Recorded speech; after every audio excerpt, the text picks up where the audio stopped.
একটা investment friendly একটা budget হবে এবং কর্পোরেট ট্যাক্সের একটা সহনশীল মাত্রায় কর্পোরেট ট্যাক্সকে রিডিউস করা হবে। হতাশ হয়েছে মাননীয় স্পিকার। মাননীয় স্পিকার, আমরা যদি পরবর্তী যে অসঙ্গতিটা, সেটা হচ্ছে মূল্যস্ফীতি এবং জিডিপির যে লক্ষ্যমাত্রা নির্ধারণ করা হয়েছে, বর্তমানে মূল্যস্ফীতি হচ্ছে 9.4% এবং আমরা যদি খাদ্যপণ্যের মূল্যস্ফীতি ধরতে যাই সেটা 12%-এরও বেশি। এখন এই বাজেটে নির্ধারণ করা হয়েছে মূল্যস্ফীতি সেটা আমাদের 7.5%-এ রিডিউস করা হবে। পৃথিবীর সব দেশে, সব বাজেটে, সব অর্থনৈতিক ব্যবস্থায় মূল্যস্ফীতিকে নিয়ন্ত্রণ করার স্বীকৃত মাধ্যম হচ্ছে দুইটা। একটা হচ্ছে উচ্চ হারে সুদ নির্ধারণ করা অথবা গভর্নমেন্ট এক্সপেন্ডিচার কমিয়ে নিয়ে আসা। আমাদের একটা অর্থ বছরে 1,40,000 কোটি টাকার একটা নির্ভরশীল অর্থনীতি বিদ্যমান রেখে আমরা কিভাবে মূল্যস্ফীতিকে আমরা 7.5%-এ নিয়ে আসব, এই যে স্ববিরোধী যে অবস্থানটা, এই জায়গাটা আমাদের কাছে আসলে মাননীয় স্পিকার স্পষ্ট না। আপনি একই সাথে বলছেন আপনি মাছ মুচমুচে করে ভাজবেন, আবার একই সাথে বলছেন আপনি তেলটা কম দিবেন। এই যে স্ববিরোধী অবস্থানটা, এটা আমাদের সাধারণ মানুষের কাছে এটা স্পষ্ট হতে হবে। মাননীয় স্পিকার, আমরা এই সংসদে দেখেছি মাননীয় প্রধানমন্ত্রী নিত্য প্রয়োজনীয় দ্রব্যের দাম নিয়ন্ত্রণের যেই সুপারিশটি করেছেন এবং যেই বিষয়ে বলেছেন, এটির জন্য জনগণ বাহবা দিয়েছেন। আবার গত পরশুদিন মাননীয় অর্থমন্ত্রীকে আমরা দেখলাম আমাদের খুবই নিত্য প্রয়োজনীয় আমাদের কাপড়, রড সিমেন্ট, তারপর হচ্ছে নিত্য প্রয়োজনীয় 16টি দ্রব্যের মধ্যে উনি ট্যাক্স বসানোর কথা বলেছেন। এখন মাননীয় স্পিকার, প্রশ্নটি হচ্ছে এই নিত্য প্রয়োজনীয় দ্রব্যটিতে যখন ট্যাক্স বসাবে, দিন শেষে বিক্রেতা কিন্তু এই ট্যাক্সের বোঝাটি আমাদের তৃণমূলের যে ক্রেতারা থাকবেন এই ক্রেতাদের থেকেই কিন্তু এই ট্যাক্সটি মাননীয় স্পিকার যাবে। সুতরাং যখন বলা হয়েছে নিত্য প্রয়োজনীয় দ্রব্যের দাম কমানো হবে, আবার বলা হচ্ছে ট্যাক্স বাড়ানো হবে, এটিও কিন্তু মাননীয় স্পিকার একটি সাংঘর্ষিক অবস্থায় রয়েছে। সুতরাং যদিও বলা হয়েছে নিত্য প্রয়োজনীয় দ্রব্যের দাম কমাবে, সেই জায়গায় নিত্য প্রয়োজনীয় দ্রব্যের দাম দিন শেষে কমবে না, কারণ এই ট্যাক্সের বোঝাটি দিন শেষে আমার আপনার মতো সাধারণ মানুষের উপরে চেপে বসবে। দিন শেষে এই জায়গাটি হচ্ছে মাননীয় স্পিকার প্রশ্নবিদ্ধ। মাননীয় স্পিকার, আমরা সরকার দল থেকে একটি কমিটমেন্ট পেয়েছিলাম নির্বাচনের আগে, সেটি হচ্ছে আগামী 5 বছরে এই 4 মাস সহ 1 কোটির উপরে কর্মসংস্থান নিশ্চিত করা হবে। 1 কোটি কর্মসংস্থান। এখন প্রত্যেক মাসে আপনার 1.5 লক্ষ কর্মসংস্থানেরও বেশি। তার মানে এই 4 মাসে সেই হিসাবে কর্মসংস্থান বৃদ্ধি পাওয়ার কথা 6 লাখ এই 4 মাসে। আপনাদের কাছে প্রশ্ন, মাননীয় অর্থমন্ত্রী, এই 4 মাসে কয়টি কর্মসংস্থান নিশ্চিত হয়েছে? আদৌ কি 6 লাখ কর্মসংস্থান নিশ্চিত হয়েছে? যদি হয়ে থাকে সেই কর্মসংস্থানগুলো কোথায়? সেই চাকরিগুলো কোথায়? যারা শিক্ষিত হয়ে সার্টিফিকেট হাতে নিয়ে চাকরির জন্য দুয়ারে দুয়ারে যাচ্ছে, ক্ষুদ্র ঋণের জন্য দুয়ারে দুয়ারে যাচ্ছে, আসলেই কি আমরা এই 6 লাখ কর্মসংস্থান আমরা সৃষ্টি করতে পেরেছি কিনা, নাকি নির্বাচনের আগে সেটি শুধুমাত্র প্রতিশ্রুতির মধ্যেই সীমাবদ্ধ থাকবে? এই বিষয়টি আমাদের স্পষ্ট হতে হবে। মাননীয় স্পিকার, আমরা প্রাচীন একটি ভারতের একটা প্রবাদ আছে, এই যে আমাদের একটি সান্ধ্যকালীন সংসদ চলছে, আমাদের মধ্যে একটি আলস্য ঝেঁকে বসেছে, আমরা একটু এখন বিশ্রামের একটা আগ্রহ সৃষ্টি হচ্ছে, এরকম একটা বিশ্রামের সময়ে এক ভারতের প্রাচীন ভারতের একটা প্রবাদ আছে। সেই প্রবাদেও একজন বলেছিলেন যে ঋণং কৃতা ঘৃতং পিবেত যাবৎ জীবন সুখেং কিবত, অর্থাৎ ঋণ করে প্রয়োজনে ঘি খাও তাইলেও সুখে থাকো, ঋণ করো ঘি খাও, পরের ধনে পুদ্দারি করো, ঋণ করে ঘি খেয়ে জমিদারি করো, তাও ঋণ করো। আমার কাছে মনে হচ্ছে মাননীয় স্পিকার, এই প্রবাদটিকে সরকারি দলের কিছু সদস্য খুব সিরিয়াসলি নিয়েছেন, নিয়ে ওনারা ঋণ করো ঘি খাও তাও সুখে থাকো, এটাকে ওনারা এভাবে নিয়েছেন, ঋণ করো ঋণ খেলাপি হও তাও নির্বাচন অংশগ্রহণ করো। মাননীয় স্পিকার, আমরা দেখলাম এই সংসদে আমরা মাননীয় অর্থমন্ত্রীর কাছ থেকে আমরা কোনো স্পষ্ট কোনো কর্মসূচি আমরা পাই নাই।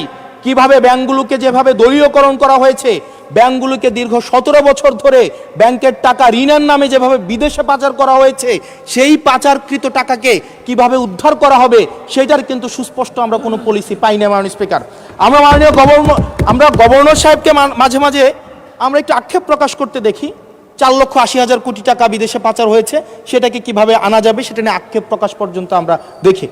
মাননীয় স্পিকার, এই যে ঋণ খেলাপি যারা আছে, নির্বাচনের আগে একটা কমন একটা স্ট্রাকচার, 5 বছর কোনো খোঁজখবর থাকে না, তফসিলের আগে সেখানে একটু কোর্টে যাবে, কোর্টে গিয়ে ওই ঋণ খেলাপির উপরের এই অর্ডারটার উপরে একটা স্টে দিবে এবং 2% দিয়ে আবার রিশিডিউল করাবে, রিশিডিউল করিয়ে আবার নির্বাচন অংশগ্রহণ করবে বিভিন্ন জায়গা থেকে টাকা পয়সা উঠায়া, এবং আগামী 5 বছর আবার এই ঋণ নিয়ে কোনো ধরনের আর কোনো খোঁজখবর থাকে না। জনগণের টাকা নিয়ে এই বিলাসিতা বন্ধ করতে হবে এবং ঋণ খেলাপিদেরকে ঋণ খেলাপি বলতে হবে। আমরা লজ্জা পাই একই সংসদ একসাথে শেয়ার করার জন্য, কারণ তারা জনগণের টাকা মেরে, যারা জনগণের টাকা ব্যাংক থেকে তুলে নিয়ে ঋণ খেলাপি হয়ে আবার জনগণের প্রতিনিধিত্ব করতে আসে, এই ঋণ খেলাপিদেরকে শাস্তির আওতায় আনতে হবে। এবং তারা যখন সংসদ সদস্য হয়ে নির্বাচিত হওয়ার পরেও যদি তারা ঋণ খেলাপি হয়, এমন একটি আইন প্রণয়ন করতে হবে তাদের সংসদ সদস্য পদ যেন বাতিল হয়। সেটি শুধুমাত্র সরকার দলের জন্য না, শুধু বিরোধী দলের জন্য না, সেটি বাংলাদেশের উন্নতি, প্রগতি এবং সমৃদ্ধির জন্য সেটি প্রয়োজন। এবং পরবর্তী প্রজন্মের কাছে আমাদের দায় মুক্তির জন্য এটি প্রয়োজন। মাননীয় স্পিকার, আমাদের যেই জায়গায় টাকা পাচার করা হয়েছে, অন্তর্বর্তীকালীন সরকার একটি শ্বেতপত্র প্রকাশ করেছে। এই শ্বেতপত্রতে দেখানো হয়েছে 28 লক্ষ কোটি টাকা হচ্ছে বিদেশে পাচার করা হয়েছে। 28-এর পরে কয়টা সংখ্যা হয় আমি আর্টস ইংলিশ ডিপার্টমেন্টের ছাত্র, আর্টস ব্যাকগ্রাউন্ডে পড়াশোনা করছি, আমার মাথায় আসে না। 28-এর পরে কয়টা সংখ্যা হয়? 28-এর পরে 9টা না, এটাও হয় নাই।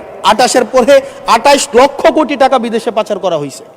এখন মাননীয় স্পিকার, যারা পাচার করেছে তারা সদর্পে এখন হচ্ছে মাননীয় স্পিকার গুলশান, বনানী, ধানমন্ডি, এই দেশে এখন বুক ফুলিয়ে চলাফেরা করে। মাননীয় স্পিকার, আমরা দেখেছি অন্তর্বর্তীকালীন সরকারের সময় বসুন্ধরার পুত্র সুবহান দেশে ঢোকার সাহস পায় নাই, আমরা দেখেছি আনবির দেশে ঢোকার সাহস পায় নাই, কিন্তু এই সরকার নির্বাচিত হয়ে আসার পরে আমরা দেখেছি সদর্পে এই সুবহানের পুত্র, এই ধর্ষক দেশে ঢুকেছে।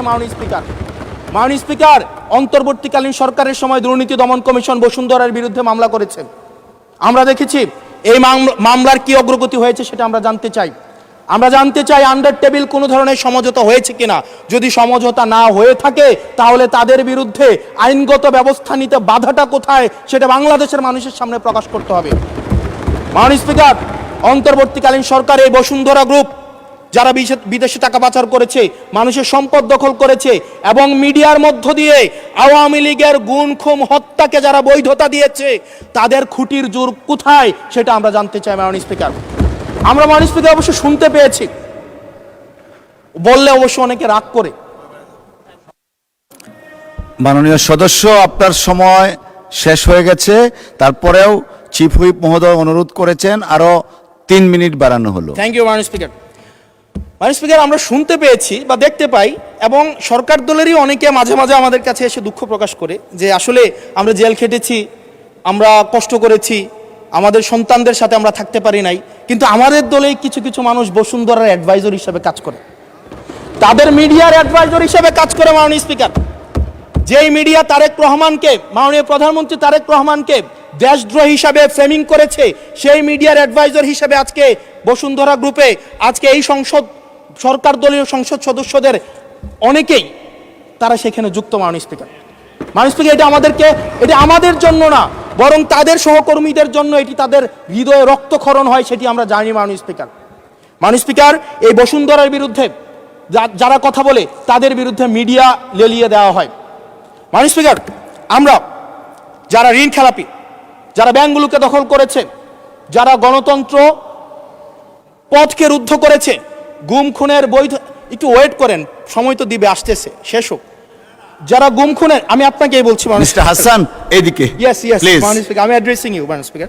যারা গুম খুনের বৈধতা উৎপাদন করেছে তাদের বিরুদ্ধে আমরা অন্তত বিএনপি থেকে স্ট্রিক্ট আমরা অ্যাকশন দেখতে চাই। মাননীয় স্পিকার, মাননীয় প্রধানমন্ত্রী প্রতিশোধ পরায়ণ হন নাই, আমরা সেটাকে ওয়েলকাম জানাই। মাননীয় স্পিকার, প্রতিশোধ পরায়ণ না হওয়া আর সুবিচার নিশ্চিত না করা দুইটা এক না। মাননীয় স্পিকার, আমরা ওয়েলকাম করি উনি প্রতিশোধ পরায়ণ হন নাই, ব্যক্তিগত রাগ ক্ষোভের ঊর্ধ্বে উনি উঠতে পেরেছেন, কিন্তু আমরা এটা ওনার কাছ থেকে শুনতে চাই, উনার দলের কাছ থেকে শুনতে চাই, গুম খুনের হত্যার উনি সুবিচার নিশ্চিত করবেন, উনি আইনের শাসন নিশ্চিত করবেন এবং এতদিন ধরে যারা নিয়ন্ত্রিত মিডিয়ার মাধ্যমে এই ফেসিবাদের পক্ষে যারা বয়ান উৎপাদন করেছেন তাদের বিরুদ্ধে উনি সুবিচার নিশ্চিত করবেন। মাননীয় স্পিকার, আমাদের প্রতিহিংসার কথা বলছি না, প্রতিশোধ পরায়ণতার কথা বলছি না। মাননীয় স্পিকার, আজকে এই জায়গাতে আমরা আবার দেখতে পাচ্ছি যেটা আমাদেরকে শঙ্কার মধ্যে ফেলে, রাজনৈতিক প্রতিহিংসার রাজনীতি আবার শুরু হচ্ছে। মাননীয় স্পিকার, একজন সরকার দলীয় একজন প্রতিমন্ত্রীর বিরুদ্ধে কথা বলায় মিডিয়ার একজন সম্পাদকের বিরুদ্ধে মামলা করা হয়েছে। মাননীয় স্পিকার, এটা খুবই দুঃখজনক। ওনাকে জেলে নেওয়া হয়েছে একজন প্রতিমন্ত্রীর বিরুদ্ধে কথা বলায়। এবং মাননীয় স্পিকার, আমি আপনার প্রোটেকশন দাবি করছি, কারণ আমরাও বলতে ভয় পাই, কারণ আমরা যদি সরকারের সমালোচনা করি, কোনো প্রতিমন্ত্রীর বিরুদ্ধে কথা বলি, মন্ত্রীর বিরুদ্ধে কথা বলি, আমার এলাকার বাজেট দিয়ে বন্ধ করে দিবে না সেটার কিন্তু নিশ্চয়তা নাই। সেই কারণে আমাদের মধ্যে অনেকেই কথা বলার সময় আওয়াজটা একটু কম করে বলে। মাননীয় স্পিকার, আপনার কাছে অনুরোধ করি, আমার জন্য আমার এলাকার মানুষকে যেন বঞ্চিত করা না হয়। আমি এই সংসদে অনুমতি নিয়ে কখনো বিরোধিতা হয় না, কখনো অনুমতি নিয়ে আমি আপনার বিরোধিতা করতে চাই। অসংখ্য ধন্যবাদ মাননীয় সদস্য। আর দেয়া যাচ্ছে না, আপনাকে সর্বোচ্চ দেয়া হয়েছে, পরের বার please take your seat. Thank you. আলোচনায় অংশগ্রহণ করবেন, বসেন। আলোচনায় অংশগ্রহণ করবেন কিশোরগঞ্জ 5 আসন থেকে নির্বাচিত মাননীয় সদস্য জনাব শেখ মুজিবুর রহমান ইকবাল। জনাব ইকবাল, আপনার জন্য সময় বরাদ্দ আছে 6 মিনিট। ধন্যবাদ। ধন্যবাদ মাননীয় স্পিকার। 25, 26, 27 বাজেটে আমার বক্তব্য দেওয়ার সুযোগ দেওয়ার জন্য আপনাকে ধন্যবাদ। মাননীয় স্পিকার, বাজেট আলোচনা করতে করতে আমরা ব্যক্তিগত আক্রোশে চলে গেছি। আমি ধন্যবাদ জানাই মাননীয় অর্থমন্ত্রীকে। 17 বছর স্বৈর শাসকের অবসানের পর অন্তর্বর্তীকালীন সরকার এই 18 মাসও লুটতরাজ করছে। তারপরে আবার ইরানের যুদ্ধ, এর ভিতরে যে উনি বাজেট দিতে পারছে, এই 20 কোটি মানুষের পক্ষ থেকে ওনাকে ধন্যবাদ জানাই। বাজেট মোটা না চিকন, এটা বাংলাদেশের মানুষ সবাই অবলোকন করছে। আমি ছোটবেলার থেকে দেখতেছি, বিগত 17 বছর দেখছি, বাজেট যেদিন হয়েছে হওয়ার সাথে সাথে রাস্তায় মিছিল, মানি না, মানব না, এই বাজেট মানি না। এবারই প্রথম দেখলাম কোনো মিছিল রাস্তায় নাই, কারণ এই বাজেট মধ্যবিত্তর বাজেট, এ বাজেট মেহনতি মানুষের বাজেট।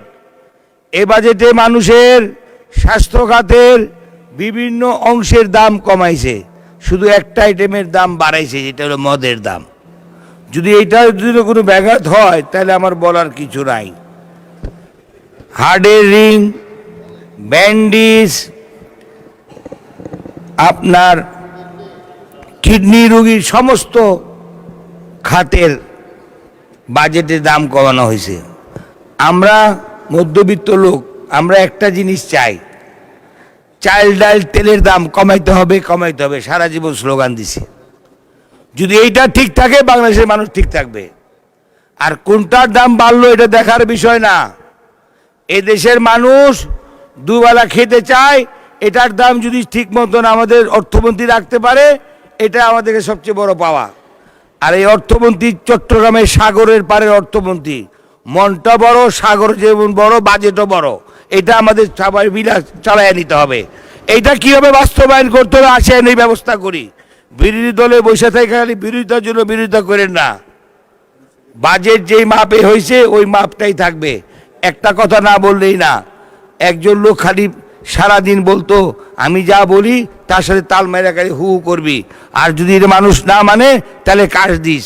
তো স্টেজে ওইটা বলতেছে মেঘনার পারে বাড়ি, উইঠা দেখি এক কুমির 100 হাত লম্বা। তো 100 হাত লম্বা তো মাননীয় স্পিকার কুমির হয় না। তো পাশের লোক বলছে তো উনি বুঝছে এটা পাবলিক খাবে না। তখন বলছে একটু আগে বাড়ে গিয়ে দেখে 80 হাত, তারপরে বলে তখনও বুঝছে এটা মানে না। আমি ভয় পাইয়া বাসায় গিয়ে ফিতাই না এক ধরে মাপলাম 70 হাত। তারপরেও কাশি দিছে কয় উহু এখন মাইপা ফেলাইছি আর কমানো যাবে না। তা আমাদের অর্থমন্ত্রী যে বাজেট করেছেন এটা নিয়ে আমাদের থাকতে হবে, কমানোর কোনো উপায় নাই। আসেন সবাই মিলে বাজেটকে আমরা স্বাগত জানাই এবং এই বাজেট যাতে বাস্তবায়ন করা যায় তার দিকে লক্ষ্য রাখি। মাননীয় স্পিকার, সব জায়গায় বিরোধিতা করা ঠিক না। 17 বছর স্বৈরাচারের শাসন থেকে অবসান নিয়ে মাত্র 3 মাস এই সরকার, আমাদের প্রধানমন্ত্রী নিরন্তর চেষ্টা করছেন, দেশ বিদেশ ঘুরছেন আমাদের দুই মুখে হাসি ফুটানোর জন্য কি করে আমরা এই দেশটাকে আগামীতে আগে নিয়ে যাব। সাদাকে সাদা বলেন, কালোকে কালো বলেন, বিরোধিতার জন্য বিরোধিতা করেন না। এই বাজেট অত্যন্ত সুন্দর বাজেট। আমি গত 3 বছরের বাজেট দেখেছি, এর থেকে সুন্দর বাজেট আর হতে পারে না। এই বাজেটকে বাস্তবায়ন করার জন্য, এই বাজেট প্রদান করার জন্য আমি অর্থমন্ত্রীকে ধন্যবাদ জানাই, আমি মাননীয় প্রধানমন্ত্রীকে ধন্যবাদ জানাই। আর বাজেট যদি বড় না হয়, সকাল থেকে বিকালে পার্লামেন্টে এসে আমার খাল নাই, রাস্তা নাই, আমার ব্রিজ নাই, এই চিল্লাই মেডিকেল কলেজ নাই, হসপিটাল অ্যাম্বুলেন্স নাই, আসবে কোত্থেকে মাননীয় স্পিকার? বাজেট বড় হয়েছে বলেই তো পাবো মাননীয় স্পিকার। আমাদের ভোট দিয়ে পাঠাইছে এলাকার উন্নয়ন করার জন্য, এলাকার রাস্তাঘাট করার জন্য। বাজেট বড় হয়েছে বলে মাশাআল্লাহ ইনশাআল্লাহ আগামীতে আমরা রাস্তাঘাটও পাবো, খালও সংস্কার হবো, স্কুল কলেজও পাবো মাননীয় স্পিকার। অতএব আমি বিরোধী দলকে আবেদন করব, আপনাদের যা যা দাবি আছে বলেন। আমাদের অর্থমন্ত্রী বাজেট যেহেতু মোটা বানাইছে, এই বস্তার ভিতরে আপনাদের দাবি দেওয়া পূরণ করে ভরতে পারবেন ইনশাআল্লাহ, কোনো চিন্তা করবেন না। যার যা চান আমাদের অর্থমন্ত্রী আপনাদের আশা ভরসা পূরণ করে দিবে। মাননীয় স্পিকার, আমার এলাকার কথা না বললেই না, টেলিভিশন দিয়ে তাকায় দেখে আমরা কি বলি, এই টেলিভিশনে তাকায় তারা দেখে এমপি সাহেবের ভোট দিছি কি আনছে কি নিছে। অর্থমন্ত্রী বলতে চাই দেশের আইন শৃঙ্খলা পরিস্থিতি বেশি ভালো না, এই জন্য পুলিশের বাজেটটা বাড়ানো দরকার। কারণ এই এলাকার বিভিন্ন থানায় পুলিশ টহল দেওয়ার গাড়ি নাই। আমার এলাকা হাওড় অঞ্চল, স্পিড বোর্ড নাই, রাতের অন্ধকারে মানুষ যাইতে পারে না, চলাচল করতে পারে না, যেহেতু পুলিশের বাজেট নাই। আমি পুলিশের ঊর্ধ্বতন কর্মকর্তাদের কথা বলেছি, ওনারা অনুরোধ করেছেন সংসদে এই কথা বলার জন্য, যাতে পুলিশের বরাদ্দ বাড়িয়ে দিয়ে টহল যদি না বাড়ায় মাননীয় স্পিকার, আইন শৃঙ্খলা পরিস্থিতি নিয়ন্ত্রণ করা বড় কঠিন হয়ে যাবে। আমি আপনার মাধ্যমে অর্থমন্ত্রী বরাবর অনুরোধ করব, উনি যাতে পুলিশের বরাদ্দটা বাড়িয়ে দিয়ে আইন শৃঙ্খলা অন্তত সুন্দরভাবে রাখুক। আর মাদক দ্রব্য নিয়ন্ত্রণ একটা কথা না বললেই না। মদ কি মাদক মাননীয় স্পিকার? না মাদক আর মদ এটা মিলানো দরকার। কারণ পুলিশ একটা ব্যবসা পাইছে, 1 বোতল মদ পাইলেই মানুষের মামলা দেয়। ধন্যবাদ মাননীয় সদস্য। মাননীয় সদস্য 1 মিনিট বাড়ানো হলো, 1 মিনিট। মাননীয় স্পিকার, গাড়ি চালাইতে লাইসেন্স লাগে, মোটরসাইকেল চালাইতে লাইসেন্স লাগে, দোকান চালাইতেও লাইসেন্স লাগে, এখন শুনি মদ খাইতে বলে লাইসেন্স লাগে মাননীয় স্পিকার। এইটা কোন দেশের আইন আমি জানি না মাননীয় স্পিকার। রাস্তাঘাটে যেখানে সেখানে মদের দাম বাড়াইছে, ওরা মাইন্ড করছে, এটার জন্য লাইসেন্স লাগে। এই ব্যবস্থা মানুষ করেন। আর আমার এলাকার উন্নয়নের কথা বলার সুযোগ পাইলাম না, যে সময় নাই, আগামীতে বলবো। আসেন সবাই মিলে এই বাজেট জিন্দাবাদ, সকলে আমি বাজেটকে স্বাগত জানাই, এই বাজেটকে বাস্তবায়ন করি। ধন্যবাদ মাননীয় স্পিকার। ধন্যবাদ মাননীয় সদস্য। এটা দেখা যাচ্ছে যে মোর ক্যাথলিক দেন পোপ।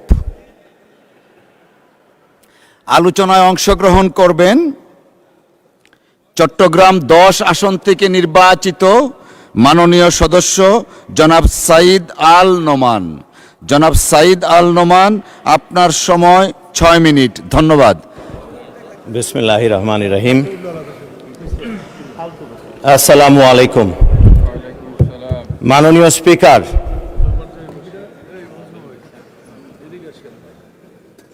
বাজেটের যে শব্দ, বাজেট শব্দটি, এটার উৎপত্তি একটি ফ্রেঞ্চ ওয়ার্ড, এবং সেই ফ্রেঞ্চ ওয়ার্ডের মানে হলো থলের ব্যাগ।